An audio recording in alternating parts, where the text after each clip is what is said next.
छत्रपती शिवाजी महाराज, छत्रपती संभाजी महाराज, जिजाऊ माता यांच्या नामस्मरणाने आमच्या अडचणी कमी होतील का, आमचे प्रश्न कमी होतील का, असा प्रश्न अनेक जण विचारतात. त्यांना असं सांगणं आहे की तुम्ही खरोखर छत्रपती संभाजी महाराज, छत्रपती शिवाजी महाराज आणि जिजाऊ माता यांच्या नामाचे नामस्मरण करा आणि जो अनुभव येईल तो इथे सांगावा.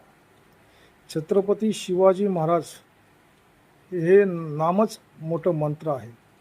छत्रपती संभाजी महाराज हे नामच मोठं मंत्र आहे आणि माता जिजाऊ हे नामच मोठा महामंत्र आहे. ज्यांना यावर विश्वास नाही त्यांनी मी करून पाहो, मात्र करताना त्यावर श्रद्धा ठेवावी, प्रामाणिकपणा आणावा म्हणताना आणि श्रद्धापूर्वक हे म्हणावं, खरोखर छत्रपती शिवाजी